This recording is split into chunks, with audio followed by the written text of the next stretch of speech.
It's been a long time for video games since a remaster of a classic title was a big deal.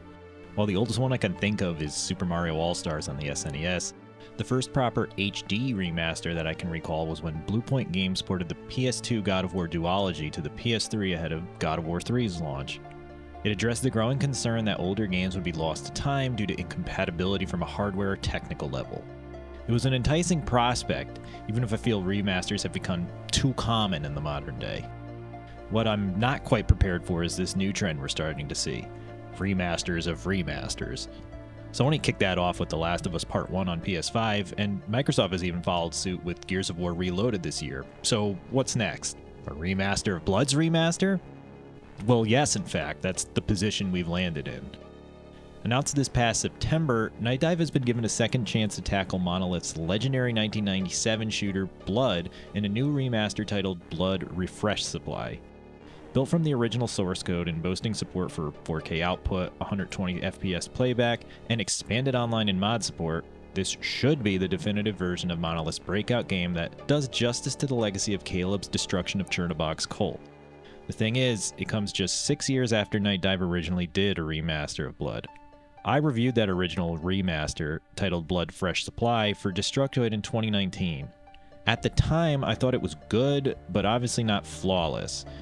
Built from reverse-engineered code instead of the actual source, Night Dive got as close as it possibly could under the constraints that publisher Atari gave the company. While the remaster got a number of updates over a 6-month period, it was never perfected and has languished on Steam in an incomplete state since. It's fine, but not perfect. Thankfully, Refresh Supply feels like the authentic Blood experience we were originally promised.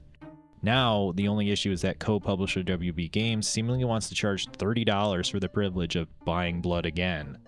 It's a tremendous black spot on what should be a joyous occasion for fans of boomer shooters.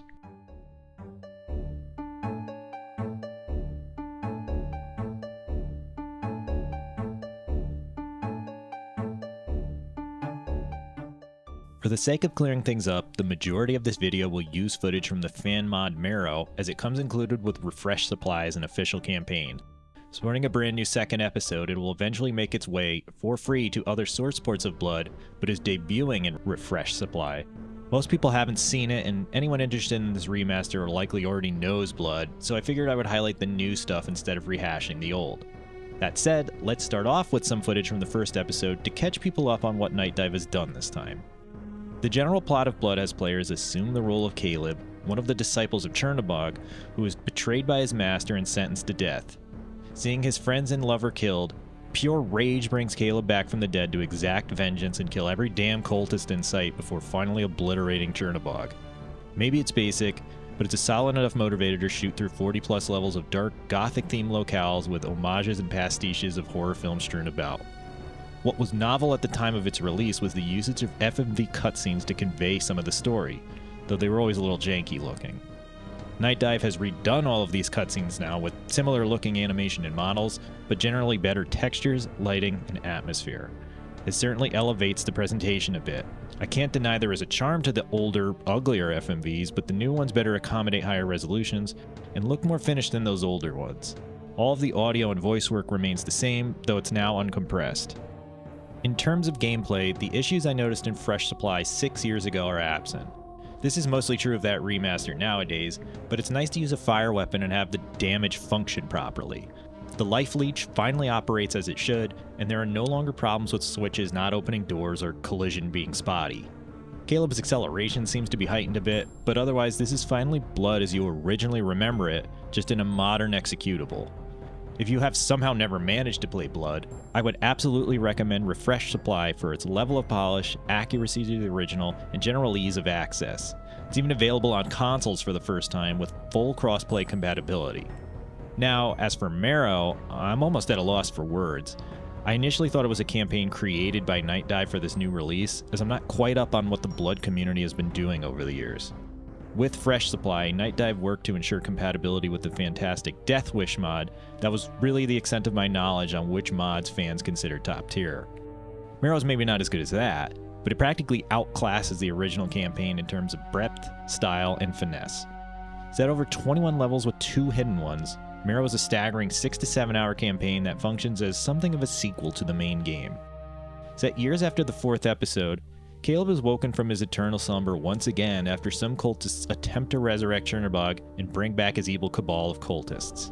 Since that can't stand, Caleb sets out to put an extra nail in Chernobog's coffin. For his troubles, he'll trek across dark forests, abandoned towns, spooky mansions, and a requisite train level.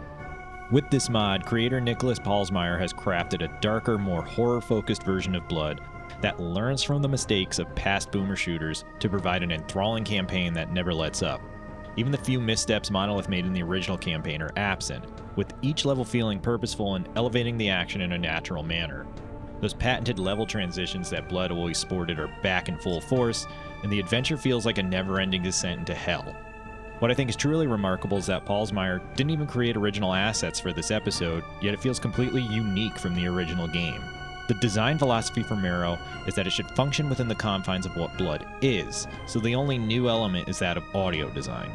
Paulsmeyer cut back on some of Caleb's one-liners, removed the campier elements of Blood's genre homages, and created a new soundtrack that evokes a sense of dread within players. All of the textures, weapons, and enemies, however, are vanilla. For a great example of this, there's a level in Episode 2 where players navigate through a dilapidated village where the population has been frozen solid. Filled with ambient music and loads of darkness, it truly highlights what Marrow does so well. I'll let this clip roll to show you what I mean.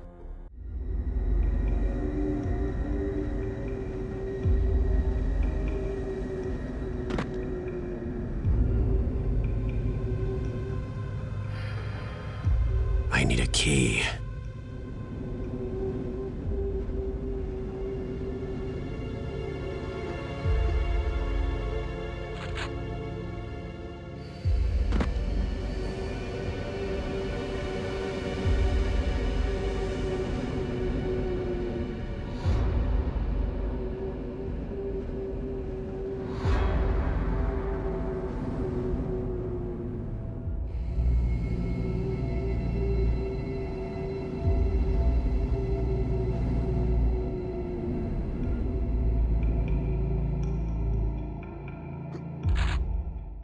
Marrow is stuffed to the brim with sections just like that.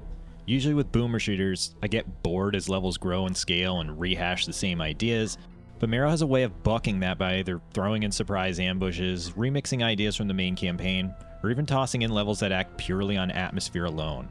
It feels more directed than older games, which is likely a result of being crafted in the 21st century after an entire generation of consoles focused on linear action games. If I had to point to any faults with Marrow, it would be that boss fights are a tad underwhelming. The 2 episodes conclude with battles against specific foes, but Caleb will wind up killing maybe 16 Sheogs, 8 Sheals, 10 beasts, and a trio of Cerberuses before the final boss is felled.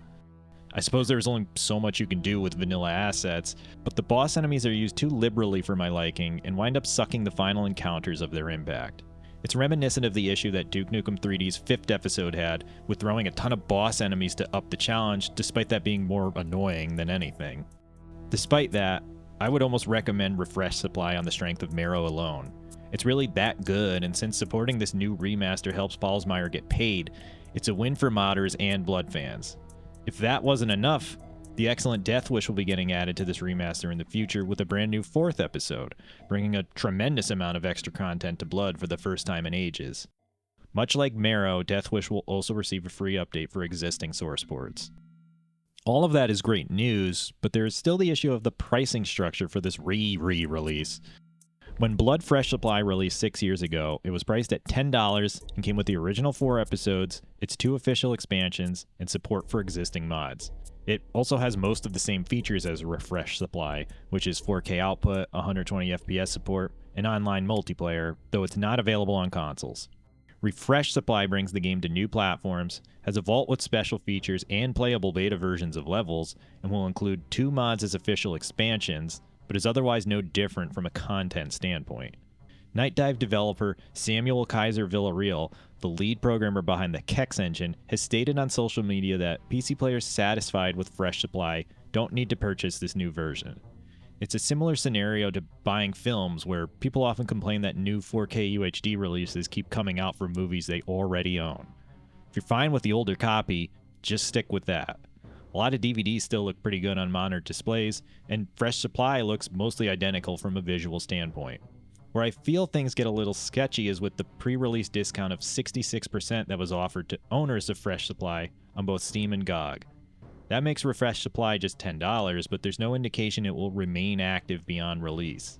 It is scummy for WB Games to ask owners of Night Dive's last effort to pay more when the more consumer-friendly option would be to provide the update for free. Considering Night Dive wasn't even given the okay to update that older port further, this feels like a naked attempt to fleece people of more cash. Much as I said in my review for Outlaws as a remaster, you'll need to make peace with the price point yourself. I cannot answer if $30 is worth it, though Blood Refresh Supply is now my preferred way to play Blood. Night Dive consistently outdoes itself with remasters, and this latest one might just be the best yet. The business ethics of it sour some of my impressions, but if you're really upset, wait for a sale, or ignore this and use Blood GDX or Raze.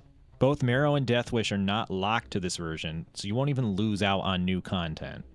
As for me, I'm ready to jump back into Blood and pretend I'm living in 1997.